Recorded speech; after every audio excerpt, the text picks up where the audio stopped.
sense. They have no sense.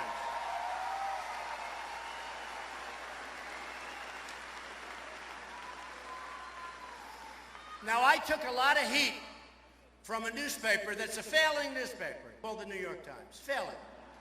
No, it's failing. You know, it's hard for me to say this, but yesterday they had 3 stories about me. One on a plaque that I put up this big on the Potomac River. They said, well, it didn't really say the right thing. They were saying it said something else than what happened in the Civil War. Some consultant said. So I said, really, were they there? Were they there? This was a front page story in the New York Times, okay, to show you where we've come.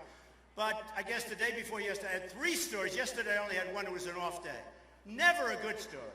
Editorials, oh, that is so bad. You and I believe the same things. They don't agree with us, okay? But here, listen to these statistics. So the New York Times, which is in huge financial difficulty, which won't make it. Somebody will come along, some rich guy. Maybe I'll do it. No, some rich guy that wants to be relevant, that, you know, is rich but nobody ever heard of him and he can't get a place at a restaurant. There are a lot of those guys.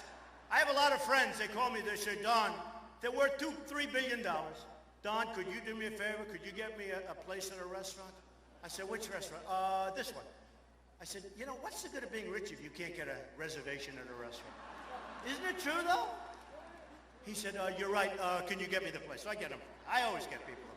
I like doing that. Then they say, why do you work so hard? I say, because I like getting good restaurant tables, I guess. I don't know.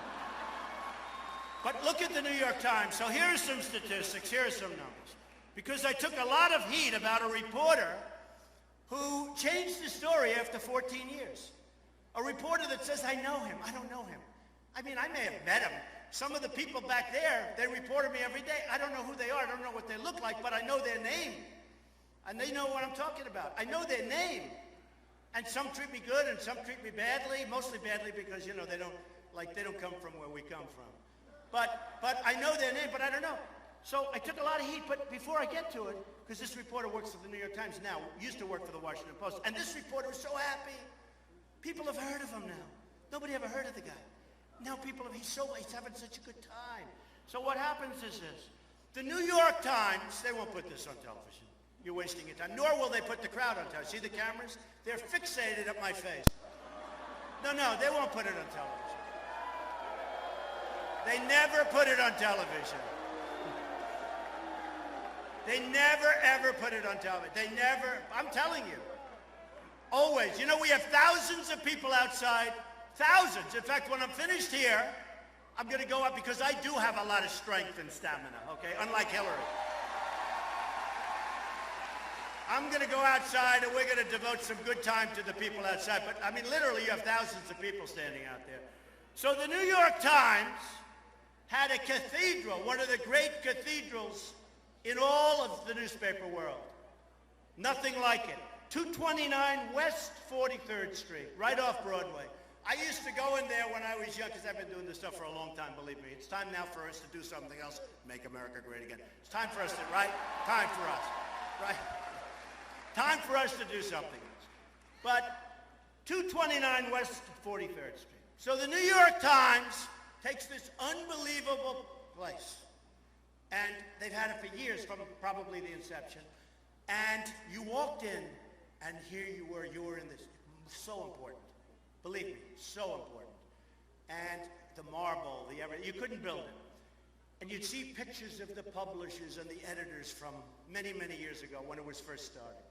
The original founders, the people that made it great. Now it's going down the tubes fast. But the real people that made it great. And you'd say, wow. It was intimidating, I'm telling you. You'd have a meeting with the editorial board in those editorial rooms. It was really something special. It was special. Does that make sense to you? Do you know what I'm talking about? So they took that building and they sold it for $175 million to guys that I know very well, real estate guys, pros. They flipped it, listen to this, in a short period of time for $525 million. So think of it. So the New York Times takes this unbelievable building, and you know one of the reasons they did that? Because they bought the Boston Globe and they needed more space. But the Boston Globe was one of the worst investments of all time. They bought the Boston Globe for $1.1 billion. They lost tremendous amounts of money over a period of years. Tremendous. It was hemorrhaging. They spent a fortune, hundreds of millions of dollars, on new computers, everything. They spent a fortune. So they paid $1.1 billion. They lost a fortune during a long period of time that they owned it. And they sold it for $70 million, and I think the 70 is probably $1. I mean, they reported 70, but I have a feeling it's a lot less than 70, because I know the people that bought it, and they're very smart. They're not even going to pay 70. And yet they sold their building, think of it, for 75, and the guys who are pros, friends of mine, flipped it for 525 a short period later, fairly short period later. Think of that. These are the people that are writing editorials criticizing me and you and everybody that believes like we believe. These are the people. These people don't have it. Now, you won't see that probably on television because everyone sticks up, you know, the media sticks up for the media, so you're not going to see it. And who else is going to take on the New York Times? I don't care. I don't care. I always say the failing New York Times, it'll probably be out of business pretty soon because you can't lose the money. With the unfunded liabilities that they have, I don't think they even have any value. But somebody's always around to buy something nowadays. Of course, if times get really bad, and they're bad now if you're looking for jobs and things, that we all know. But if times get really bad, you're going to see it close. So, I took a lot of heat about a reporter and what really happened, okay? And I think it's very important for me to say. I made a statement that, and I was talking about groveling. A reporter was groveling because he took back a statement that he wrote 14 years ago. Now, there was no retraction for 14 years. All of a sudden, 14 years ago, because I talked about Muslims that were celebrating over in parts of New Jersey, and everybody knows it's true. And by the way, I had hundreds of tweets and hundreds of phone calls to my office saying, Mr. Trump, it's true. They said, I saw it. So I made the statement, and a lot of people saw it. Did anybody see it reported? People saw it. Okay, so I made the statement. I didn't think it was a big deal because I thought everybody knew. And by the way, everybody admits, worldwide, the Muslims were absolutely going wild. In fact, at a soccer game a couple of days ago, did you see that? Where the people started screaming all sorts of things that were very, very insulting to a lot of people. During the game, during like a minute of silence, many people in that stadium were not so. When they were looking at the problem with Paris, the horrible carnage that took place in Paris. So, all of a sudden, I heard that because I expressed myself very strongly, it's groveling. I'm trying to show groveling. But all of a sudden, I found that I was mocking somebody who, and here's what I did because I want to be politically correct. But I'll read it to you anyway. So we looked it up. And the person has a disability. And the person said, I know him, but and I said, when? In the 1980s. The 1980s. That's a long time. 30, 35 years, that's a long time ago. But believe me, I don't know. And if a person did, nobody gives more money to Americans with, the American with Disability Act, big act. I give tens and tens of millions of dollars, and I'm proud of doing it. I don't mock people. I don't mock people. I don't mock people that have problems. I don't mock people that have problems, believe me.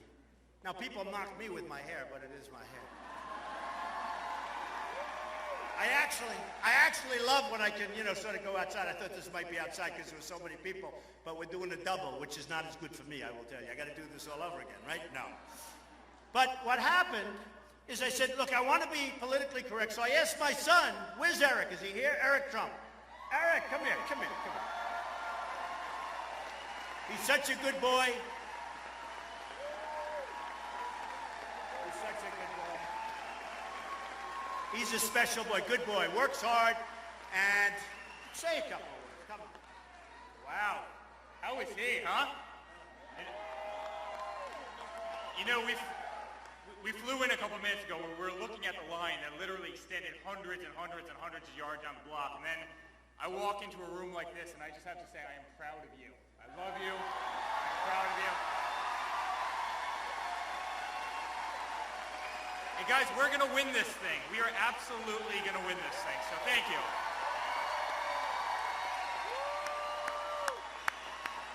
Thank you. Well, what do you expect him to say? He's my son, right? We know that. Wouldn't that be terrible if he got up and said terrible things? Now, then you would have a story. That they'd put up. So I asked Eric to check it up because I want to make sure I used exactly the right terminology, because today you can get yourself in such trouble.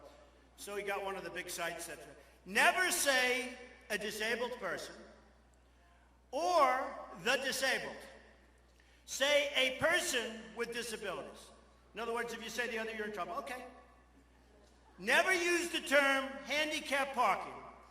Use only accessible parking, even though people have handicap permits. So it's so complicated out there, it's tough. No, it's tough. And we want to be politically correct, but a lot of us don't have time to be politically correct, I'll be honest. But here's the story. No, I just wanted the term, but I said I should say it. So, I don't know this person. I'm sure he's a very nice person. I didn't like the fact that he wrote a story and he took it back because he talked about tailgate parties and other things. You all saw it. And many people know that it took place, and everybody knows it took place worldwide. So why wouldn't it take place in very strong Muslim communities, okay? Where they have a lot of Muslim community. All right. So what happened is very simple. I said this, and all of a sudden, because I said it very, very expressively, and again, I'm trying to show somebody groveling to take back the statement he made, because he wanted to take it back because it wasn't good for the people that he knows and likes at the New York Times, the Washington Post, etc. He did this when he was at the Washington Post. So I was very expressive in saying it, and they said I was mocking him. I would never mock a person that has difficulty. I would never do that. I'm telling you, I would never do it. I would never do it. I would never do it. I don't care if I liked the person or didn't, and I don't know this person. So now this person is going around saying, I did know him, that he reported on me in the 1980s, and all of that stuff, right? I don't know him. I really don't know him. I was very expressive in saying it. I don't take that back because the person was groveling in terms, if you read his statements about, well, did you say this and did you write this paragraph? He was really grasping for straw. And I will tell you that it is just such a shame when a disgusting newspaper like the New York Times, when some of the media, like CNN in particular, was just really unfair, when they say things that were so unfair. And I cherish, for instance, our vets, I cherish. Our wounded warriors, I love. I love our vets. I love our wounded warriors.